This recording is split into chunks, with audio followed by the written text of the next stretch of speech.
आज आपके सामने कुछ खुलासे करने आए हैं और खुलासा जो है वो बीजेपी के पोस्टर बॉय सम्राट चौधरी उर्फ राकेश कुमार जी को लेकर है।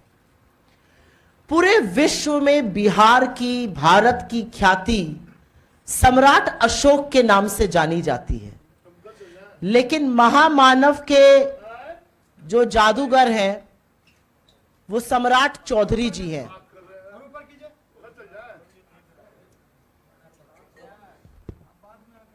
महामानव के जो जादूगर हैं वो सम्राट चौधरी जी हैं और उन्हें ऐसा लगता है महामानव ने ये वरदान दिया है कि वो अपनी सहूलियत अनुसार अपनी उम्र जब चाहे बढ़ा लें और जब चाहे घटा लें। और इस पूरी प्रेस वार्ता के बाद हम आपको एक एक साक्ष्य और सबूत आपके इनबॉक्सेस में और उसकी कॉपी अगर चाहिए होगी तो आपको दे देंगे। अभी तक सम्राट चौधरी जी की डिग्री को लेकर खासा विवाद था, उस पर बड़े प्रश्न थे, उस पर संदेह था, सबूतों के साथ लोगों ने बड़े सवाल और साक्ष्य प्रस्तुत किए। लेकिन अब उनकी उम्र को लेकर भी बहुत सारे झूठ सामने आ रहे हैं और उनके अब के चुनावी हलफनामे में उन्होंने झूठ बोला है। अपने चुनावी एफिडेविट में झूठ बोलने का क्या परिणाम होता है, किस तरह से कैंडिडेट अयोग्य घोषित होता है, किस तरह से चुनाव निरस्त होता है, ये मुझसे बेहतर आप जानते हैं। संविधान के आर्टिकल 173 के तहत अपना नॉमिनेशन भरते वक्त किसी भी कैंडिडेट की उम्र 25 वर्ष या उससे ज्यादा होनी चाहिए, कम से कम 25 वर्ष की आयु होनी चाहिए, और अगर ऐसा नहीं होता है तो कैंडिडेट अयोग्य घोषित होगा।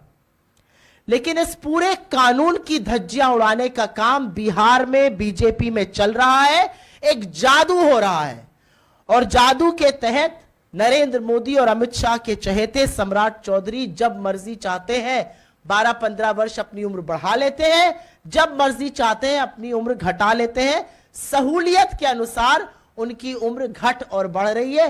काश ऐसा वरदान हम सबको प्राप्त होता, लेकिन हमें प्राप्त नहीं है क्योंकि हम लोग महामानव और नॉन बायोलॉजिकल के लोग नहीं हैं। अगर होते तो शायद हम भी ऐसे ही अपनी उम्र घटाते बढ़ाते रहते। इस बार के चुनावी हलफनामे में उन्होंने अपनी उम्र 56 वर्ष घोषित की है। उनका कहना है कि वो 1968 में पैदा हुए थे। आपसे बस थोड़ा सा फिगर सुनने का अनुरोध करती हूं। इस बार के चुनावी हलफनामे में उनका कहना है कि वो 1968 में 1968 में पैदा हुए थे। इस हिसाब से उनकी जो आयु है वो 56 वर्ष है। लेकिन जो सुप्रीम कोर्ट का ऑर्डर हम आपको देंगे, 16 अक्टूबर 2003 का सुप्रीम कोर्ट का निर्णायक ऑर्डर है और उसमें फैसला किया गया कि सम्राट चौधरी की जन्मतिथि उर्फ राकेश कुमार की जन्मतिथि 1981 है, जिसके हिसाब से आज उनको 44 साल का होना चाहिए था। सुप्रीम कोर्ट के 16 अक्टूबर 2003 के ऑर्डर ने सम्राट चौधरी को अयोग्य घोषित किया था। उनके 2000 के परबत्ता से निर्वाचन को रद्द किया गया था और इसी सब के चलते उनको मंत्री पद से भी इस्तीफा देना पड़ा था। आप प्रबुद्ध लोगों को याद होगा 1999 में वो मंत्री बन गए थे, तब वो एमएलसी नहीं थे, एमएलए नहीं थे। 2000 में उन्होंने चुनाव लड़ा परबत्ता से, अपनी उम्र 25 साल से ज्यादा दिखाई। उसके बाद इलेक्शन पिटीशन दायर हुई और 2003 के सुप्रीम कोर्ट के निर्णायक ऑर्डर ने 1981 उनकी डेट ऑफ बर्थ माना, उनका चुनाव रद्द किया, उनको अयोग्य घोषित किया। उच्चतम न्यायालय ने यह फैसला किस आधार पर सुनाया था? बिहार सेकेंडरी एजुकेशन बोर्ड ने एक सर्टिफिकेट इशू किया था। उसमें 1996 में सम्राट चौधरी और राकेश कुमार प्राइवेट कैंडिडेट थे कृतानंद विद्यालय से। उनका रोल नंबर 19 था। यह अलग बात है कि वो एग्जाम में फेल हो गए थे।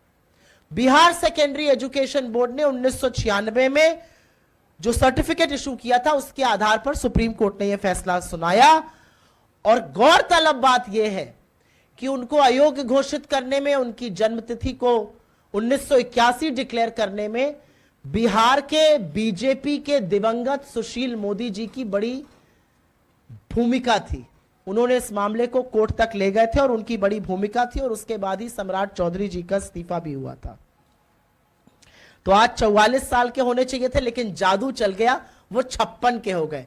56 इंच की छाती के महामानव और 56 का उनका सपा सिलादार।